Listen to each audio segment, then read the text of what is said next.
نہ چمن رہ جائے گا، کوئی گل باقی رہے گا، نہ چمن رہ جائے گا، کوئی گل باقی رہے گا، نہ چمن رہ جائے گا، رسول اللہ کا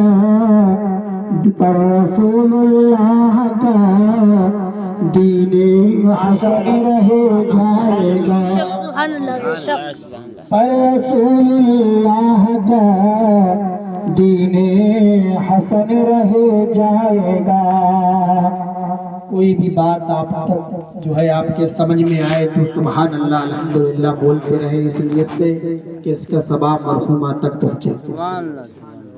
اب اگلا شعر پڑھ رہا ہوں، ملاحظہ کریں کہ ہم سفیر باغ میں ہیں، کوئی دم کے چہچہے، ہم سفیر باغ میں ہیں، کوئی دم کے چہچہے، بلبلے اڑ جائیں گے، بلبلے اڑ جائیں گے، سونا چمن رہ جائے گا، بلبلے اڑ جائیں گے، سونا چمن رہ جائے گا، اور اطلسو کم خواب کے پوشاک پہ نازان ہے، اطلسو کم خواب کے پوشاک پہ نازان ہے، اس تنے بے جان پہ، اس تنے بے جان پہ خالی کفن رہ جائے گا،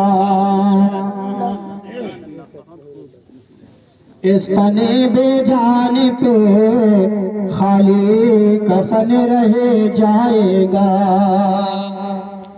اور یہ کتنا پیارا شعر ہے، ملاحظہ کریں۔ حضرت علامہ کفایت علی کافی رحمت اللہ علیہ کو جب پھانسی کے پھندے پر جو ہے انہیں چڑھایا گیا تو ان سے آخری خواہش معلوم کی تو انہوں نے یہ اشعار کو لکھا، اور مقطع میں کیا لکھ گئے ملاحظہ کریں کہ سب فنا ہو جائیں گے کافی ہے لیکن حشر تک، سب فنا ہو جائیں گے کافی ہے لیکن حشر تک، نام احمد کا زبان، نام احمد کا زبان پر سخن رہ جائے گا، نام احمد کا زبان پر سخن رہ جائے گا، کوئی گل باقی رہے گا، نہ چمن رہ جائے گا، پر رسول اللہ کا دین حسن رہ جائے گا۔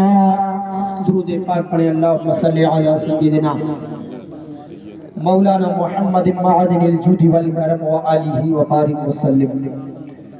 عزیزان ملت اسلامیہ، یا حبیب اللہ یا نبی اللہ صلی اللہ تعالی، میں نے خطبہ کے بعد جس آیت کریمہ کی تلاوت کا شرف حاصل کیا ہے، اللہ رب العزت قرآن مقدس میں ارشاد فرماتا ہے کل نفس ذائقۃ الموت، یعنی ہر نفس کو، ہر جاندار کو ایک دن موت کا مزہ چکھنا ہے۔ بے شک عزیزان ملت اسلامیہ، اللہ رب العزت کا یہ احسان کریم ہے کہ اس نے ہمیں اور آپ کو زندگی عطا فرمائی، دنیا میں بھیجا، اپنا عرفان عطا فرمایا، اور ایک دن وہی رب کائنات ہم تمام کو یہاں سے اپنی بارگاہ میں بلا دے گا۔ اسی مفہوم کو رب کائنات نے قرآن پاک میں ارشاد فرمایا کل نفس ذائقۃ الموت، یعنی ہر نفس کو، ہر جاندار کو ایک دن موت کا مزہ چکھنا ہے۔ لیکن حضرات، آپ یاد رکھیے گا جس طریقے سے آج ہم ان کی والدہ کا 40ویں کی فاتحہ میں بیٹھے ہوئے ہیں، اسی دن کل ہمارا بھی 40واں ہوگا۔ عزیزان ملت اسلامیہ، آپ یاد رکھیے گا موت کا لفظ کوئی آسان لفظ نہیں ہے، بلکہ موت کا لفظ ایک بھیانک لفظ ہے۔ موت کا لفظ دل کو ڈولا دینے والا لفظ ہے۔ موت کا نام سنتے ہی اچھے اچھوں کے جسم میں کپکپی طاری ہو جاتی ہے۔ موت کا نام سنتے ہی اچھے اچھوں کے جسم میں کپکپی طاری ہو جاتی ہے۔ موت کا لفظ رستم زمانہ کا ہوش اڑا دیتا ہے۔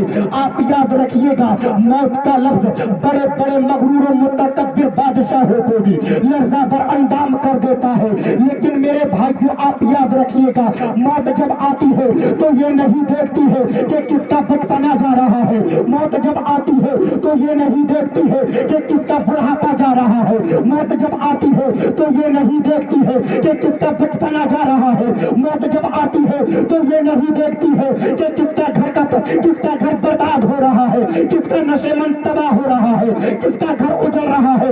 موت جب آتی ہے تو یہ نہیں دیکھتی ہے کہ کس کے بچے تباہ، کس کے بچے یتیم ہو رہے ہیں، کس کی بیوی بیوہ ہو رہی ہے، بلکہ موت جب آتی ہے تو موت کا فرشتہ ملک الموت حضرت عزرائیل علیہ السلام کسی کو بھی ایک لمحے کی بھی مہلت نہیں دیتے ہیں، بلکہ اس انسان کے پاس میں پہنچ کر اس کے جسم سے اس کی روح کو الگ کر دیتے ہیں۔ ہوتی ہے ابتدا عالم کی انتہا کے لیے، بنایا رب نے جسے بس وہ ہے فنا کے لیے۔ عزیزان ملت اسلامیہ، آپ یاد رکھیے گا ہمیں مرنا ہے، ہر انسان کو مرنا ہے، اس دنیا سے ہمیں اور آپ کو جانا ہے۔ میرا رب قرآن پاک میں ارشاد فرماتا ہے اینما تکونوا یدرککم الموت ولو کنتم فی بروج مشیدہ، اے لوگو تم کہیں پر ہو لیکن موت تمہیں جب آئے گی تو بند کوٹھیوں اور مضبوط قلعوں میں بھی نہیں چھوڑے گی۔ لیکن عزیزان ملت اسلامیہ آپ یاد رکھیے گا موت ہمیں آئے گی، ہر حال میں ہمیں موت آنا ہے، لیکن میرے بھائیو اکڑو مت، موت ہمیں آئے گی اس لیے کہ جو اکڑتا ہے خدا اسے پکڑتا ہے۔ آپ تاریخ اٹھا کر پڑھیے گا فرعون اکڑا تھا خدا نے اسے پکڑا تھا، نمرود اکڑا تھا خدا نے اسے پکڑا تھا، شداد اکڑا تھا میرے رب نے اسے پکڑا تھا، ابو جہل اکڑا رب نے اسے پکڑا، ابو لہب اکڑا تھا خدا نے اسے پکڑا تھا، یزید اکڑا خدا نے اسے پکڑا، اکبر اکڑا خدا نے اسے پکڑا، ایسا پکڑا کہ آج تک کی ہسٹری گواہ ہے انہیں چھوڑانے کے لیے کوئی مائی کا لال پیدا نہ ہوا۔ تو عزیزان ملت اسلامیہ ہمیں اور آپ کو اس دنیا کو چھوڑنا ہے، ہمیں اور آپ کو جو ہے مرنا ضرور ہے، تو ہمیں اور آپ کو چاہیے گا کہ ہم مرنے سے پہلے موت کی تیاری کر لیں۔ اور موت کی تیاری کیا ہے؟ موت کی تیاری یہی ہے کہ ہم نمازوں کو پڑھیں، ہم جو ہے ٹکراتی ہیں آوازیں، لیکن آج ہمیں کوئی خبر نہیں ہے، آج ہم نماز نہیں پڑھ رہے ہیں۔ میرے بھائی کو یاد رکھیے گا اگر ہم نمازیں چھوڑیں گے تو یہاں پر بھی پریشانی ہمارے لیے ہے، کل میدان محشر میں بھی ہمارے لیے پریشانی ہی پریشانی ہے۔ حضرات آپ کو معلوم ہے اللہ کے ایک مقدس ولی جن کا نام حضرت شیخ ابو بکر شبلی رضی اللہ تعالیٰ عنہ ہے، آج ہم نماز، آپ میری طرف جو ہے توجہ فرمائیں، میری طرف توجہ فرمائیں گے تو مجھے بولنے میں اچھا لگے گا، آپ کو سننے میں مزہ آئے گا۔ تو آج ہم نمازوں کو چھوڑتے ہیں، ایک اللہ کے مقدس ولی جن کا نام حضرت شیخ ابو بکر شبلی رضی اللہ تعالیٰ عنہ، جب ان کا زمانہ تھا دو لوگوں نے مشورہ کیا کہ حضرت شبلی کی بارگاہ میں جا کر ان سے ملاقات کر لی جائے۔ اللہ اکبر، دونوں لوگ چلے، جب حضرت شبلی کی بارگاہ کے لیے دونوں حضرات چلے، راستے میں ایک بولا کہ ہم جن سے ملاقات کرنے کے لیے جا رہے ہیں وہ تو اس دنیا سے انتقال کر چکے ہیں، وہ اس دنیا سے الوداع کہہ چکے ہیں، کس سے ملاقات کریں گے؟ تو ایک بولا تمہیں کیسے معلوم کہ حضرت شبلی نہ رہے؟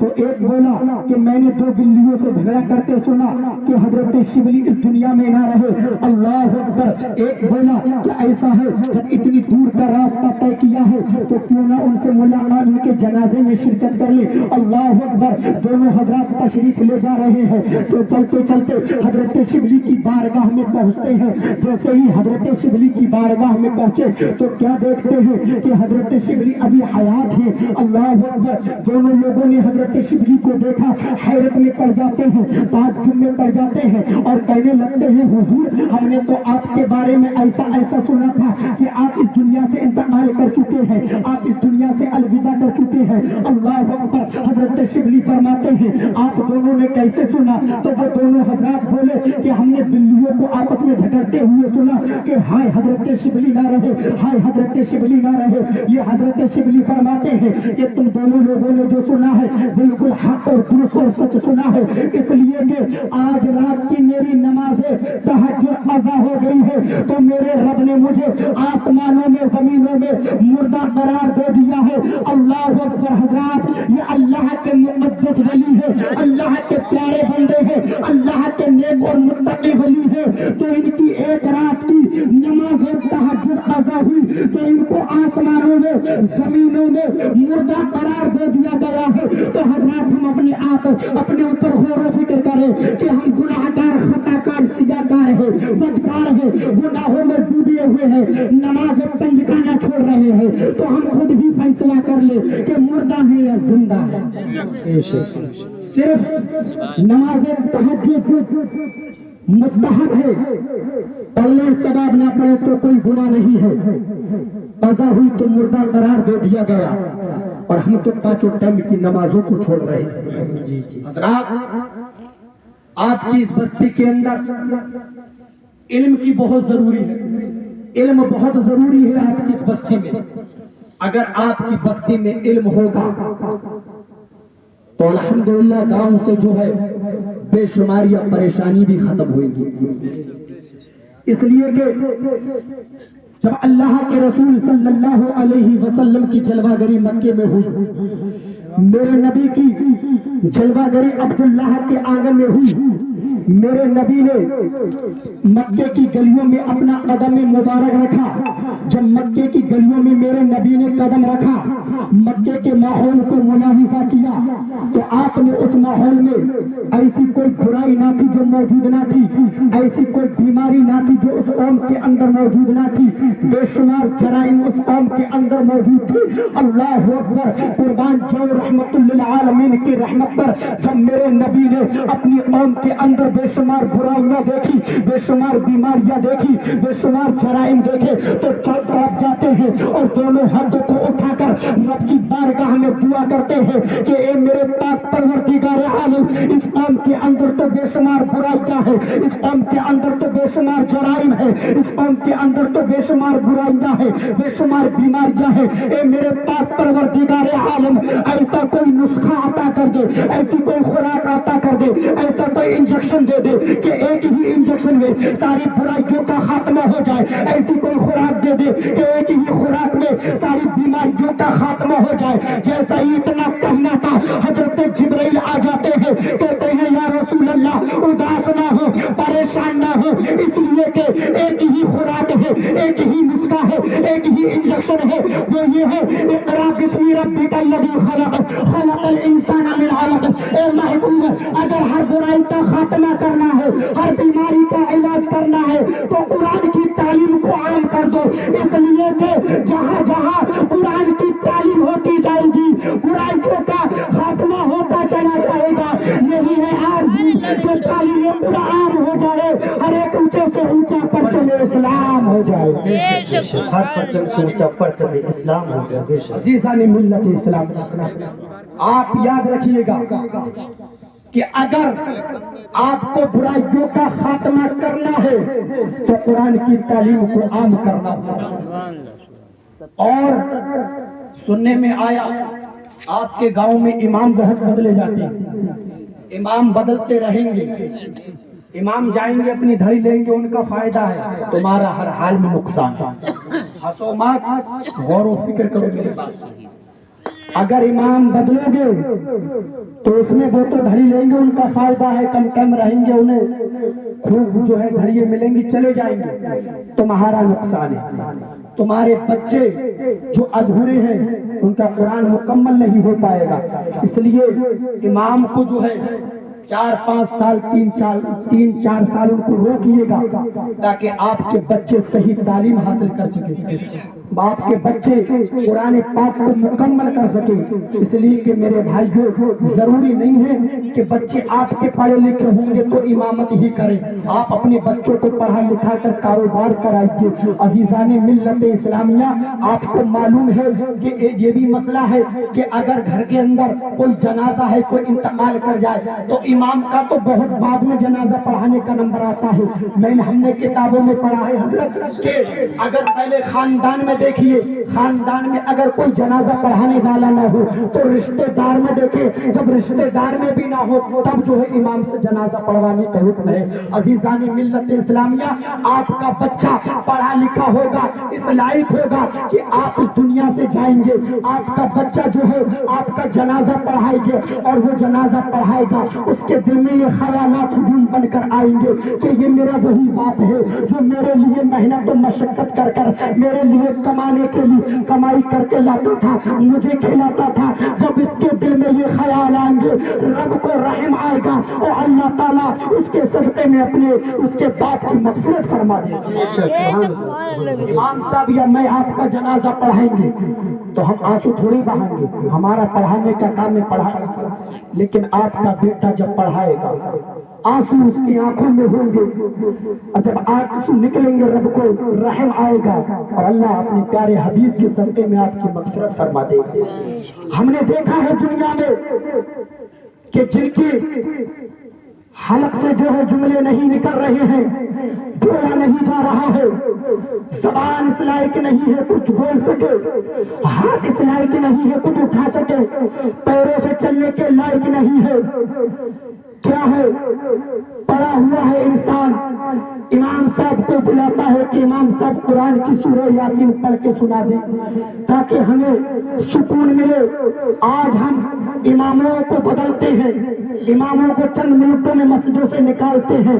یاد رکھیے گا، تجھے ابھی افسوس نہیں ہوگا، تجھے تو افسوس اس وقت ہوگا جب تو 4 پائی پر پڑ جائے گا، پیر سے چلنے کے لائق نہ ہوگا، ہاتھ اٹھانے کے قابل نہ رہے گا، زبان میں اتنی طاقت نہ ہوگی کہ بول سکے۔ اس وقت تیرے دل میں خیال آئے گا کہ آج میرا بیٹا حافظ قرآن ہوتا، آج میرا بیٹا قاری قرآن ہوتا، اگر آج میرا بیٹا مولوی ہوتا، عالم ہوتا تو آج مجھے قرآن کی سورہ یاسین پڑھ کے سناتا رہتا، میرے دل کو سکون پہنچتا جاتا۔ اس دن ہمیں سبحان اللہ، آج تو ہم تم اماموں کو چند منٹوں میں مسجدوں سے نکال دیتے ہو۔ ارے قرآن میں انہی کے تعلق سے آیا ہے، جب میدان محشر برپا ہوگا، قرآن میں، قرآن کو مانتے ہو نا؟ قرآن کو جو نہ مانے وہ کون ہے؟ کافر ہے۔ قرآن کی ایک آیت کا بھی انکار کرے وہ کون ہے؟ کافر ہے۔ اب میری بات پر توجہ دینا، قرآن میں ہے، میرے ذہن میں آیت نہیں ہے ورنہ میں بتاتا، کسی اور موقع پر بتا کر بھی جاؤں گا۔ قرآن میں ہے کہ جب میدان محشر ہوگا، امام اس شان سے میدان محشر میں جائے گا کہ آگے آگے امام ہوگا، پیچھے پیچھے مقتدی ہوں گے۔ امام کی یہ شان ہے اور ہم اور آپ تو کوئی غور و فکر نہیں کرتے ہیں۔ تو حضرات، میرا پیغام اور میری نصیحت بس یہی ہے کہ اماموں کو کچھ دنوں تک روکے، اور تقریر کرنا یہ کوئی کمال کی بات نہیں ہے کہ امام کو تقریر ہی آتی ہو۔ سب سے بہتر امام وہی ہے صحیح طریقے سے نماز پڑھائے اور تمہارے بچوں کو قرآن پاک کی تعلیم دے سکے، یہ ہے۔ جو تقریر کرنے والے ہیں وہ تو 50-50 ہزار روپے لے رہے ہیں، 50 ہزار روپے لینا یہ تو اسلام میں جائز ہی نہیں ہے، یہ تو ناجائز و حرام ہے۔ مسئلہ یہ ہے، آپ کسی مولوی کو بلائیں اپنے گھر پر میلاد میں یا تقریر کرنے کے لیے جلسوں میں، تو مسئلہ یہ ہے جو وہ آیا ہے کرائے سے، کرایہ آپ کو دینا لازم ہے، ورنہ تقریر کے آپ پیسہ دیتے ہیں 10,000 15,000، بالکل ناجائز و حرام ہے۔ میں صرف مولانا تطہیر صاحب کو ایک بہت بڑا علامہ سمجھتا ہوں اور وہ اس لائق ہے، کوئی نذرانہ نہیں لیتے، باقی تو سب پیسے کے نذرانے کے لالچ میں ان کے پیٹ بھرے پڑے ہیں۔ تو ایسے مولویوں کی میں عزت نہیں کرتا ہوں۔ تو امام وہی اچھا ہے، اسی امام کی آپ عزت کریں۔ تقریر اگر سے نعت شریف نہ پڑھنی آتی ہو، نماز صحیح پڑھائے، آپ کے بچوں کو قرآن پاک پڑھنا سکھائے، سب سے بہتر وہی امام ہے۔ تو میری بات پر عمل کریں گے آپ حضرات؟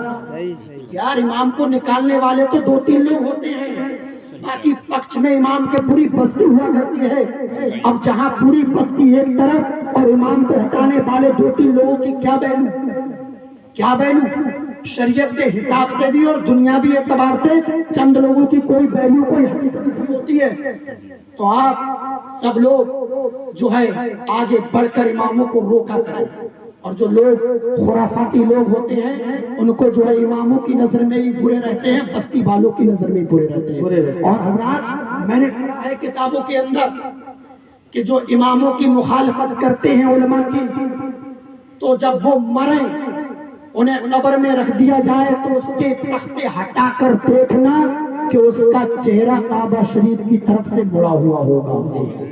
جی میرے بھائی غور و فکر کریں، کتابوں میں لکھا ہے کہ جو علماء کے گستاخ ہوتے ہیں جب وہ مریں تو ان کا چہرہ کعبہ شریف کی طرف سے مڑا ہوا ہوگا۔ تو علماء کے گستاخ نہ بنے، ان سے محبت کرنے والے بنے۔ میرے آقا فرماتے ہیں جب امام جس سے خوش ہوتا ہے، امام جس کے لیے دعا کرتا ہے، تو میرے آقا اپنی قبر میں خوش ہو جاتے ہیں اور اس اپنی امتی کے لیے دعا کرتے ہیں، اور جس کے لیے میرے آقا دعا کرتے ہیں اس کا یہاں پر بھی بیڑا پار ہے، کل میدان قیامت میں بھی اس کا بیڑا پار ہے۔ اللہ سے دعا ہے کہ ہم تمام کو اپنے اماموں کی عزت کرنے کی توفیق و رفیق عطا فرمائے، اور اس بستی کے اندر میری دعا ہے کہ مولا اپنے حبیب کے صدقے میں اس پورے گاؤں کے اندر، پوری بستی کے اندر خوشحالی پیدا فرمائے، امن و امان قائم فرمائے، اور اس بستی کے لوگوں کے اندر نماز پڑھنے کا توفیق و رفیق عطا فرمائے۔ وما علینا الا البلاغ۔ السلام علیکم ورحمۃ اللہ تعالی وبرکاتہ۔